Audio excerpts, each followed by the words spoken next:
जय श्री राधा रानी सरकार की, जय श्री कृष्ण भगवान की, जय श्री लक्ष्मी नारायण जी भगवान की, जय पुरुषोत्तम मास महत्यम की, जय सदगुरुदेव श्री बंसी वाले महाराज की। पुरुषोत्तम मास के इस परम पवित्र समय में आज हम आपको पुरुषोत्तम मास महत्यम के 12वें अध्याय की परम सुंदर कथा को सुना रहे हैं। हम आपको यहाँ पर बता दें कि प्रतिदिन हम अपने चैनल पर श्रीमद् भागवत महापुराण की कथा भी सुना रहे हैं। उन कथाओं को भी आप जरूर सुने। तो पुरुषोत्तम मास महत्यम के 12वें अध्याय की कथा इस प्रकार है। देवऋषि नारद जी श्री नारायण भगवान से कहने लगे हैं, हे प्रभु, जब भगवान शिव जी अंतर ध्यान हो गए तब शोकग्रस्त उस बालिका ने क्या किया, ये कथा सुनाने की कृपा कीजिए। श्री नारायण भगवान कहने लगे हैं कि हे पुत्र नारद, यही प्रश्न पांडु पुत्र युधिष्ठिर ने भगवान श्री कृष्ण जी से पूछा था। उस समय भगवान श्री कृष्ण जी ने जो उत्तर दिया था वही मैं तुमसे कहता हूँ, मन लगाकर सुनो। भगवान श्री कृष्ण जी ने युधिष्ठिर से कहा कि हे राजन, भगवान शिव जी के जाते ही उस बाला का तेज नष्ट हो गया। इससे वह बहुत डर गई। उसकी ऊंची ऊंची श्वास चलने लगी और आंखों से आंसू बहने लगे हैं।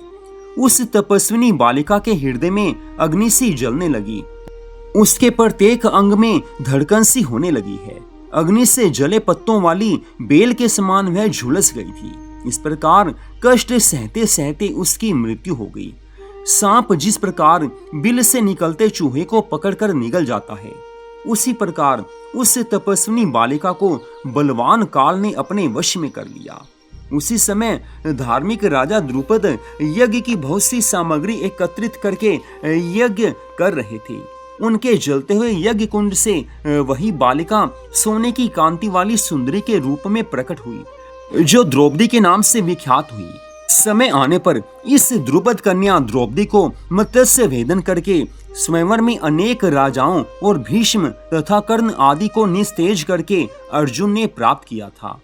कानों में शूल के समान लगने वाले क्रूर वचन कहते हुए, कठोर वचन कहते हुए दुष्ट दुशासन ने जिसके चीर को पकड़कर खींचना चाहा था, हे राजन, उस समय मैंने इसकी ओर ध्यान नहीं दिया था, क्योंकि इसने पुरुषोत्तम मास की अवहेलना की थी। ये उसी का दुष्परिणाम था। किंतु जब उसने प्रेम से मुझे बारंबार पुकारा कि हे गोविंद, हे द्वारिकावासी श्री श्याम सुंदर, हे सब गोपियों को आनंद देने वाले, इस समय मैं कौरवों की इस सभा में आपको पुकार रही हूँ, कोई भी मेरी रक्षा नहीं कर रहा है। हे प्रभु, हे दया के निधान, मैं इस दुष्ट दुशासन के हाथ में पड़ गई हूँ। हे प्रभु, क्या आपको ये मालूम नहीं है? हे प्रभु, आप मेरी रक्षा कीजिए, क्योंकि इस समय कोई भी मेरी रक्षा नहीं कर रहा है।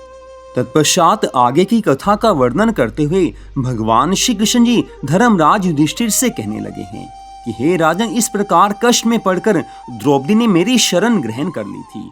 मैं चाहे उसे भूल चुका था, तब उसकी प्रार्थना सुनकर शीघ्र ही गरुड़ पर सवार होकर उस स्थान पर मैं आ गया और उसे वस्त्रों से परिपूर्ण कर लज्जित होने से बचा लिया। हे राजन, जो एक बार भी मेरी शरण में आ जाता है उसकी रक्षा मैं अवश्य करता हूँ। मनुष्य मात्र अगर संकट काल में मुझे पुकारता है तो उसकी रक्षा मुझे करनी ही पड़ती है, क्योंकि मैं अपने भक्तों को अकेले छोड़ ही नहीं सकता। हे राजन, इसी कारण मैंने द्रौपदी की रक्षा की थी। इतना होने पर भी पुरुषोत्तम मास की अवहेलना करने के कारण मैं उसकी तरफ से उदासीन रहा था, क्योंकि पुरुषोत्तम मास के विरोधी को मैं गिरा देता हूँ। इसलिए अब आगामी पुरुषोत्तम मास की तुम सेवा करो। 14 वर्ष पूरा होने पर तुम्हारा कल्याण होगा। तत्पश्चात भगवान श्री कृष्ण जी ने पांडवों को धीरज बंधाते हुए आगे कहा कि हे पांडु पुत्र, इस द्रौपदी के बाल जिन्होंने पकड़कर खींचे हैं, मैं उन दुष्टों की स्त्रियों को केशहीन करूंगा। तुम दुर्योधन आदि पापी राजाओं को यमपुर भेजकर शत्रुओं को दंड देकर स्वयं राजा बनोगे। जो मेरे प्यारे भक्तों को दुख देते हैं, उन्हें कष्ट देते हैं, वास्तव में वे मुझे ही दुख देते हैं। जो मेरे भक्तों को कष्ट देते हैं, मैं उन दुष्टों की ओर देखता भी नहीं, उन्हें यमराज दंड देते हैं। भगवान श्री कृष्ण जी ने इस प्रकार द्रौपदी और पांडवों को समझाया और द्वारिकापुरी जाने की इच्छा से कहने लगे हे राजन, द्वारिकावासी इस समय मेरे विरह में व्याकुल हैं। मैं आज ही द्वारिकापुरी को जा रहा हूँ। इतनी कथा सुनाकर श्री नारायण भगवान आज देवऋषि नारद जी से कहने लगे हैं, हे पुत्र नारद, भगवान श्री कृष्ण जी को इस प्रकार कहकर चलने को उद्धत देखकर गदगद होकर पांडव कहने लगे हैं, हे जनार्दन, आप हमारे जीवन दाता हैं, आप हमारी रक्षा करें। हे जगतपते, हमें कहीं भुला ना देना। हमारे चित्त रूपी भ्रमरों को अपने चरण कमल में स्थान दो, वही हमारा जीवन है। हम आपसे अलग हो ही नहीं सकते। आप ही हमारे आश्रय दाता हैं। हम आपसे अलग होने की सोच भी नहीं सकते।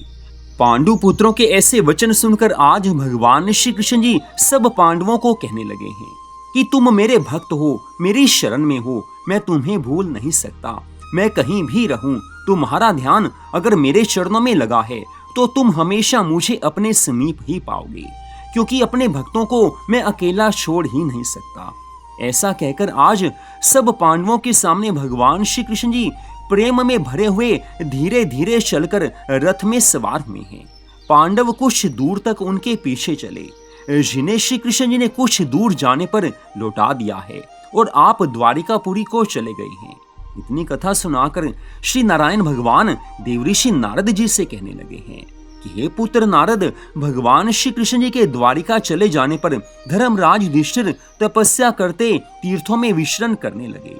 श्री भगवान के प्रिय पुरुषोत्तम मास में मन प्रभु के चरणों में लगाकर भगवान श्री कृष्ण जी के वचनों को याद करके अपने भाइयों तथा द्रौपदी से धर्मराज युधिष्ठिर ने कहा है कि पुरुषोत्तम मास की कथा तो मैंने सुनी ही है।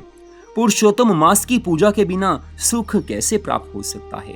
जिस प्राणी ने पुरुषोत्तम मास में पूजन किया है, भक्ति की है, भगवान को प्रसन्न किया है, वही धन्य है तथा वही श्रेष्ठ और वही पूज्य है।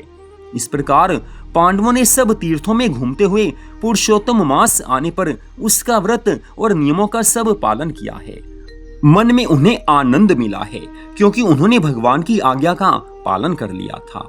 अंत में भगवान श्री कृष्ण जी की कृपा से 14 वर्ष पूर्ण होने पर उन्होंने निष्कंटक राज्य प्राप्त किया।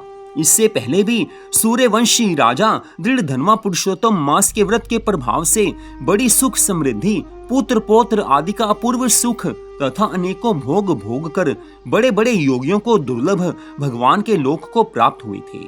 हे मुनिवर, इस मास का महत्यम करोड़ों कल्पों के बीतने पर भी मुझ में कहने की सामर्थ्य नहीं है, क्योंकि पुरुषोत्तम मास में भगवान की भक्ति से क्या फल प्राप्त होते हैं, उसके महात्म्य का पूरा पूरा वर्णन कोई कर ही नहीं सकता है। ये महात्म्य तो मैं तुम्हें संक्षेप में सुना रहा हूँ। तो पुरुषोत्तम मास महत्यम के 12वें अध्याय की इस कथा को श्री नारायण भगवान ने देवऋषि नारद जी को सुनाया था।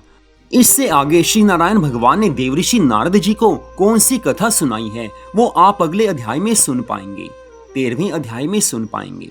जय श्री राधा रानी सरकार की, जय श्री कृष्ण भगवान की, जय श्री लक्ष्मी नारायण जी भगवान की, जय पुरुषोत्तम मास महत्यम की, जय सदगुरुदेव श्री बंसी वाले महाराज की। जय जय श्री राधे, जय जय श्री राधे, जय जय श्री राधे श्याम।